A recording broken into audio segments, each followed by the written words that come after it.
Good afternoon, everyone, and welcome to the third webinar. And the subject for today is consumer durables looking beyond the near-term challenges. To discuss this critical subject, with us we have Mr. Naveen Trivedi, who has been tracking this sector for the past 12 years and is associated with HDFC Securities for over 3 years. Hi, Naveen. Good afternoon and welcome. Yeah, hi. Naveen, so when we think or talk about appliances, okay, we think of ACs and coolers, electricals, cables, and sorts. And the first thought that comes to our mind is that the summer months are usually their very robust quarter. But now, considering the COVID 2019 lockdown across India as well as other countries, this April to June quarter has been almost like a washout. Plus, we don't seem to expect too much of changes happening with the upcoming festival season, which usually has demand for other appliances as well. So, how do you see this sector? I mean, what do we understand from this? What is it looking like pre and post? Yeah, sure. Firstly, good afternoon, everyone. So, with respect to your question on the near-term disruption which is happening, resulting by lockdown, I think what we are trying to discuss about how has been our long-term historical trends are there in the sector, and if you look at the history, this sector has done around 10x kind of a growth in revenues and 18x kind of a growth in at EBITDA level. So history is very robust. So there is no doubt about that. And if you look at the catalyst who basically help them in terms of achieving such kind of success, I think they still prevail in our India's consumption story. So I don't think so. Those signs have changed. So if you look at the penetration level of the category, if you look at the unorganized to organized or unbranded to branded kind of a shift, I think this sector has immense potential from those point of view. Even if you look at the kind of market share gain which these kind of players will do after such kind of disruption, I think if not such kind of a multi-time revenue growth, but I think the growth CAGR will still be, I think, in double-digit growth for the next 5-10 years time frame. And the category winners who basically have diversified them over the last 10 years with respect to geographies, with respect to these segments, I think the winning strategy will still drive them in terms of growing higher than the category growth. So that way, the disruption is there. Certainly, the lockdown has impacted this sector also, along with the other sectors. But I think if we had to pick, then I think sector we should look at how the sector will shape up post the disruption. And our take here is that post disruption, these companies and categories will bounce back once the liquidity issue and the trade sentiment will improve, and thereafter again we will be able to see a healthy growth trend.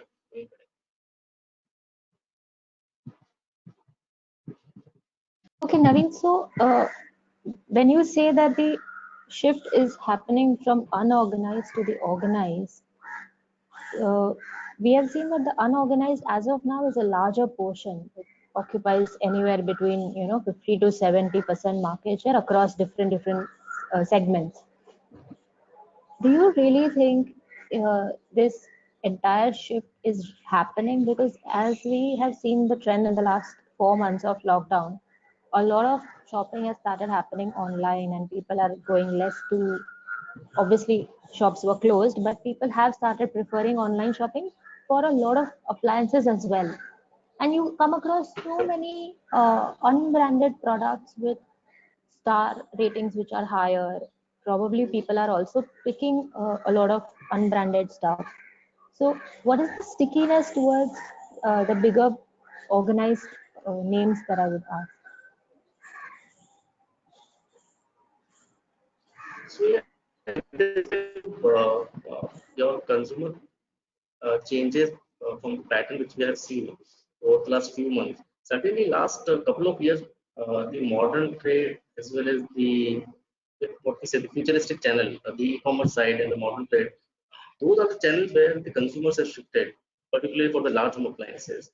Uh, there you get lots of better pricing, you get lots of SKUs to look at, and then you can also compare product. So that way, the experience which consumers are getting by visiting the such kind of channels, the awareness has improved, and they are certainly looking at the pricing.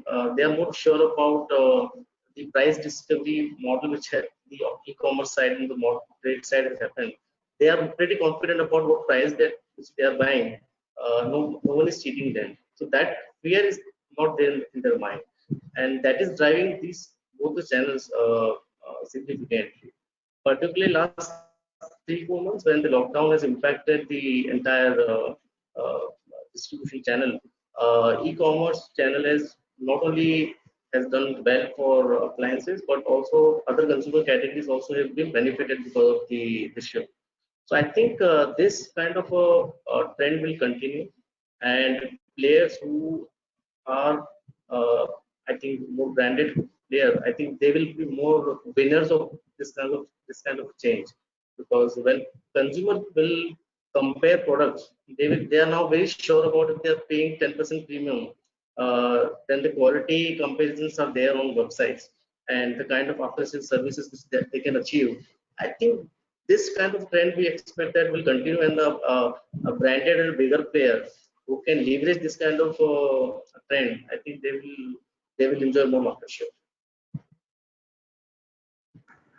So according to you, which are the companies that are, you know, fitting into this space in the sense that they are capable of making the most of online awareness and branding, and also reaching a price where they would be able to match with the unorganized sector and create brand stickiness? Is it more urban or is it more rural?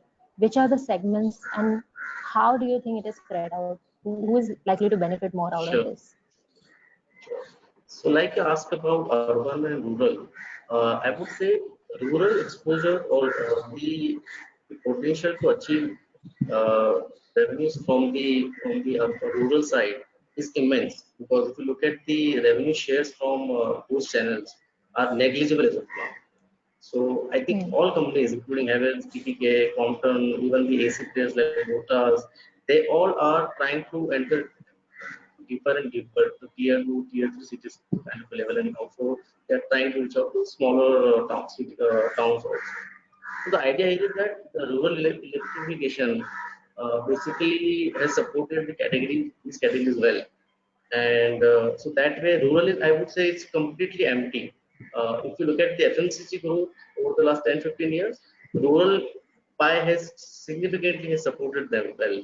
I think that driver, which so far has not played out in this performance, despite despite that this sector has done 10x kind of revenue in the last 17 years. Our take here is that this rural will still be a driver in this sector. Now coming back to your call about which company will be beneficiary of the change in the distribution mix. So the portfolio which are more towards the futuristic driven, as well as driven by more premium side or maybe value for money side, I think consumer will still prefer such kind of products. So I think B2C side businesses, let's suppose in the case of TTK Prestige, they have done Hmm. really well in terms of the e-commerce side. So the online channel, which was low single digit couple of years back, now they are into 12 to 15% kind of a range, and they are getting lots of response through online. So that way, I think companies who are focusing more towards the product innovation should also suitable to the consumers, because online consumers are different. So you have to understand their psyche and their consumer experience. You have to give them different experience so that the brand stickiness should be high. So I think companies who have wider portfolio like TTK Prestige in the case of electrical appliance, kitchen appliances, to some extent Havells also they can utilize the platform, because they also have Lloyd also. in their portfolio, and they also have entered into the electrical side. I think they can leverage this kind of opportunity. Even a player like Crompton, who is largely into fan as well as the firm, but the kind of traction which they are getting it from a newer segments, they will certainly focus on this kind of a futuristic channel. So I think this channel is available for everyone. It's how you can modify your portfolio, how you can upgrade your products. That will determine that who will leverage this opportunity. So as of now, are we seeing any companies really working towards leveraging these channels and making the most of their sales growth and all? Because if we see valuation wise, apparently the sector itself is at a very high valuation of about 42 times 1 year forward PE, which used to be somewhere close to 20 times. So it's like a double the valuation from what was a decade ago. And even amongst the players in the sector today, the companies which we believe are good performers or expected to do better from here on, those are actually trading at a much higher PE compared to the average as well. So, like for example, our top picks, if we have to see Voltas or Crompton or Havels for that matter. Havels Crompton is, I think, one of our top picks, are actually trading at 56.5 to 45 times 1 year forward PE. Are their businesses actually expected to grow in tandem with this sort of a momentum? Where do we see this going? Yeah, sure. I will show you some of the charts also to basically understand what kind of de-rating the sector has seen, and then forward by we can discuss about your particular questions about who can sustain the valuation. So in this report, so if you just look at this chart, you will see that there is a massive re-rating has happened in the sector. The sector at times was trading at 20x kind of multiple. It has gone up to almost like 40 to 50 times, and as of now, it's trading at 42 times. I think these companies who are more of had a seasonal kind of a portfolio, because cooling products and even the seasonal categories like water heater, even washing machine also has some seasonality, refrigerator also has. So that point of view, these companies has diversified well, not only in terms of product mix, but also in terms of the regional dependence they had. So even if you missed out, let's say suppose the south season, you still have a play in terms of the north and the west market. So I think why market has given such kind of a high valuation is because these companies has demonstrated such kind of a security in their earnings. And when you become more secular in the business, your predictability becomes very high. And market always gives high valuation to companies sector where the predictability is very high, and that's why the FMCG is one sector which is always traded at premium to other sectors, because there you have such kind of predictability where ROIC profiles are also better. So I think this sector also over the years has become more secular. Um, I think if you look at the kind of earnings which the sector has demonstrated over the last 10, 15 years, this is a multi-year growth opportunity kind of a sector, where your per capita income, your housing expansion, your premiumization trend, your so all those things will play out a lot, and your wallet share will also shift towards the such kind of a consumption. So there are multiple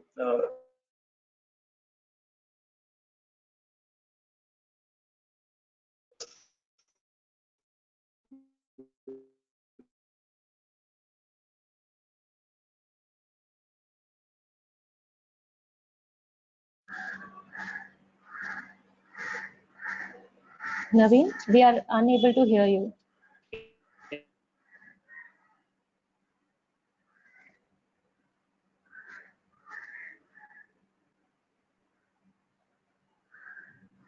play We are out. unable to hear you.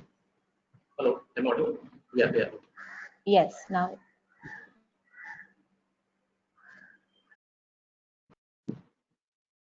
So what is the next question? Like you said that, the companies have been showing great performance in the past as well, and that is the basis that these will really be able to, manage the trends going ahead and all. But if we have to just take a look from one of your charts in the report itself, that in terms of past performance, Crompton and Havells, for that matter, have actually, had a below average CAGR growth in revenue as well as EBITDA, while with an exception of Havells revenue. So while there are other companies which have really performed very well, so what builds our confidence in these two in particular when, uh, you know, their past trends don't suggest as such? And also from some reports that we have read, uh, Havels has been losing considerable market share, especially in the fast-moving electrical goods, to Polycab. So, how do you see that comparing? Is Polycab not really growing up? It's a new listed company relatively, but how do we place these? I heard a question that you wanted to know. Could you please repeat your question? Sure. Hello. Yeah. Am I audible now? Yes, slightly. Yeah. Okay. So Naveen, in terms of past performance, uh, Crompton and Havels, for that matter, have been, showing weaker than average performance in terms of revenue and EBITDA CAGR. They have been below average, with an exception of Havels revenue, which was at an average or whatever.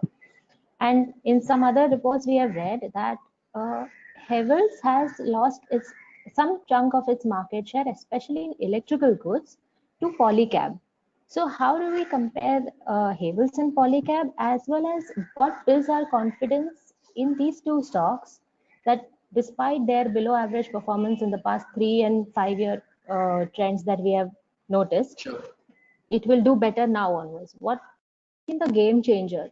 What was probably going wrong earlier that did not help them, reach an industry average, and what differently are they going to do now, which builds our confidence in them? Sure. So if you look at last 2 3 years time frame, when most companies basically redeployed the free cash flow into newer segments, and basically these are the strategy for a long-term growth potential. You look at the Havels as acquired Lloyd Capitals. The idea is basically to enter into underbanked RSC market, as well as to achieve large home appliances like washing machine and refrigerator also. So the beauty of this sector, which if I compare to any other sector, is this sector gives you lots of deployment of a free cash flow so that you can add more revenue stream. I give you one example. So TTK Prestige 10 12 years before, two-thirds of their revenues were dependent on pressure cooker. That number has gone down to almost 30% kind of a number, which means the company has been able to redeploy their free cash flow cooker into many other cookware and appliances kind of a product. So when they do such kind of a reinvestment, uh, sometimes it also hit to their margin profile also, because initially they all become a loss-making kind of products, and once they become scalable, then they get better margin profile. So similarly, if you look at Havells also, the core categories, uh, because of macro, they had seen some tough time in FY19 and some and first half in FY20. Uh, but if you look at, they have not lost market share. At least they have gained market share uh, across the portfolio. They gain market share in fan also, they gain market share in other categories also. I don't think so. The market share loss for the core categories point of view they have done. Lloyd is something which they had acquired. They are trying lots of experiment, and I think they reached to a level where now they can achieve a similar success which they have done in the case of the core categories. I just give you one chart which explains you about this how has been the their historical achievements. So basically, this table, if you look at the absolute number for each player, not looking at the growth multiple, but look at the absolute numbers also, which in FY03, let's suppose take the example of Havells itself. They were used to have a 240 odd crore kind of revenues in FY03.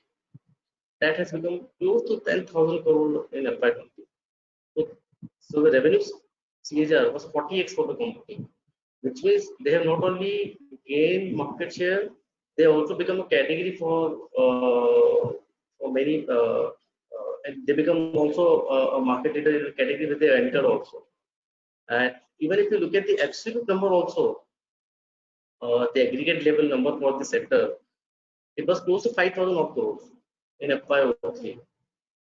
That has become 50,000 odd crores in the last 17 years.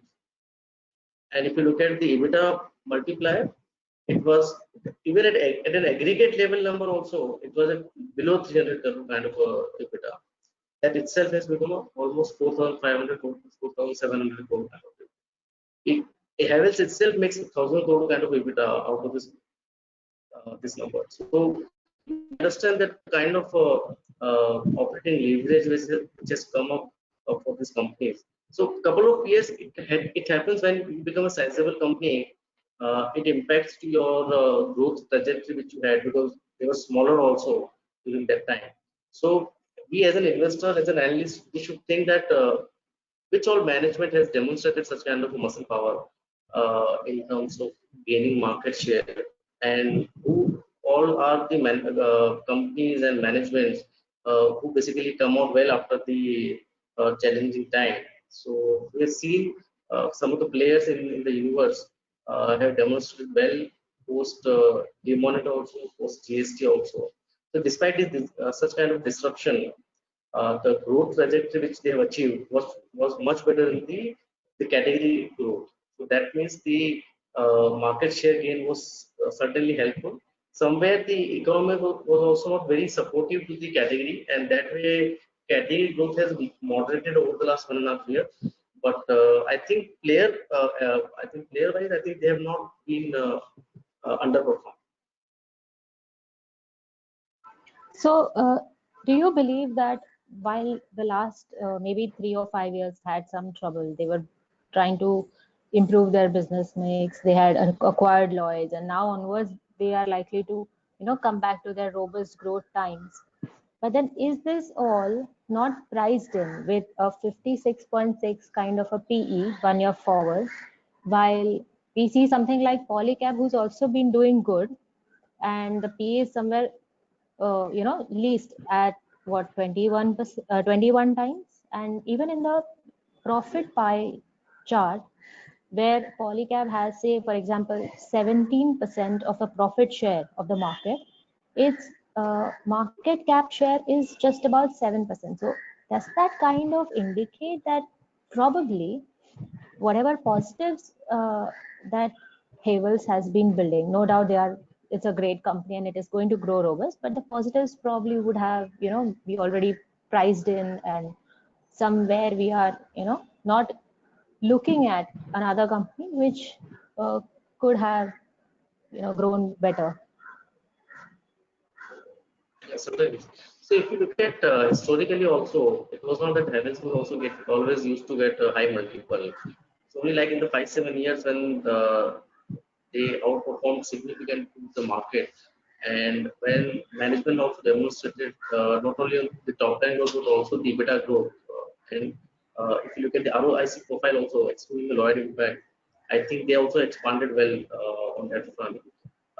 Yes, Polycab has done well. Polycab has they are a strong player in the cables and wire side, and they are also diversifying.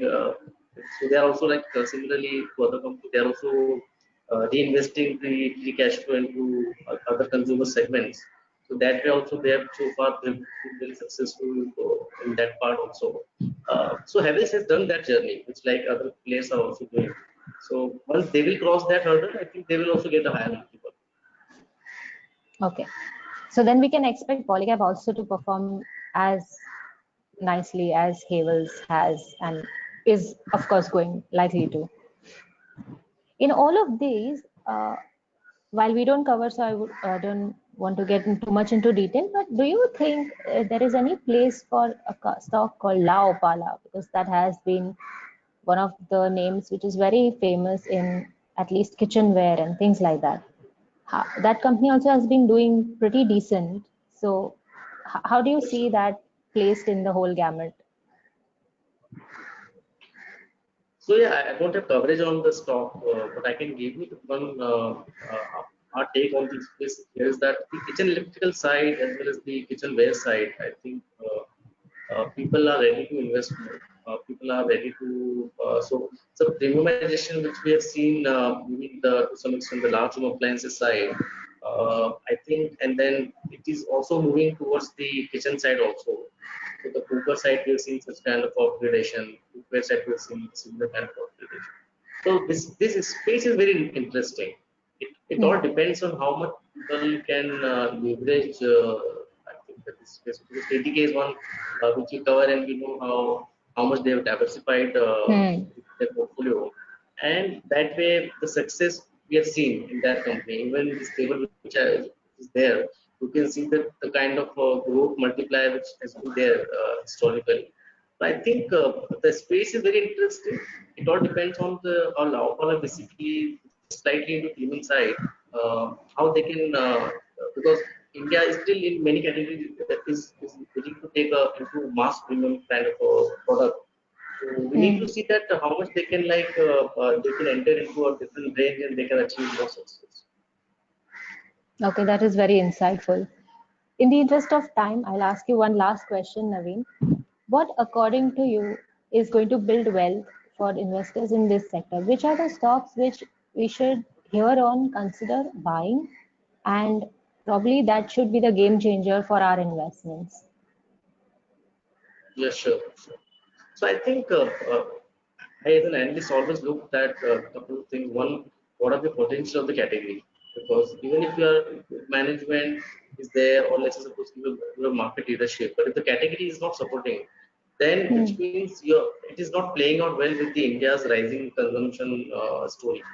So first, the category should be very suitable to the multi-year growth potential. If that category has, then we should look at the which are the players who can command the growth multiple, who can command the pricing power. If you feel that players can command, then I think they can eventually will get better EBITDA performance, better ROIC, and better free cash flow. That will lead into a better multiple for those companies. So in our coverage space, which we for four companies we have positive rating. So Crompton, TTK, Havells, and Voltas, we like these names. We believe that these are the category leaders. They have historically also has shown that how to come out well after the disruption. So I think from that point of view, and even if you look at the let's suppose Crompton, which is having higher share of B2C, I Hmm. think they can command more security in their numbers in the coming time. Their lighting margin, which was slightly tepid over the last 1.5 years, the kind of pricing power is coming in lighting also, particularly in the B2C side. Our take here is that margin will come back to let's say high single digit kind of a number. So I think EBITDA growth for Crompton will be higher than the revenue growth.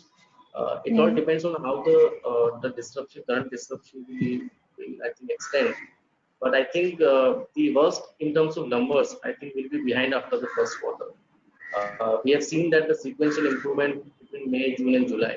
So at least indicatively, it gives us a confidence that maybe the aggregate demand side pressure will be there in the coming quarter, but at least the disruption from the supply side as well as the order side, I think it will be over.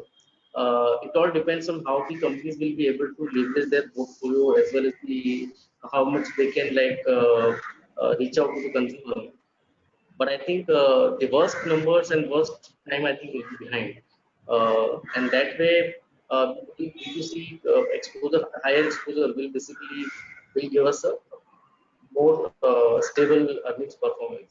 So I think TTK also fits into that this thesis because they also have high B2C share and the kind of growth which we are witnessing in the online platform, I think there also the company can capitalize the situation, and more work from home and more home cooking can drive the branded and premium product. So that way we are positive on these two companies. Havells and Voltas, both I think we like it from a longer term potential point of view. Uh, Havells particularly has diversified well. They command premium for most products, and they can do similar success in the through loyalty into RSE and the large home appliances side. While Voltas, I think the market share gain. Times are tough because the summer season was completely washed out this time.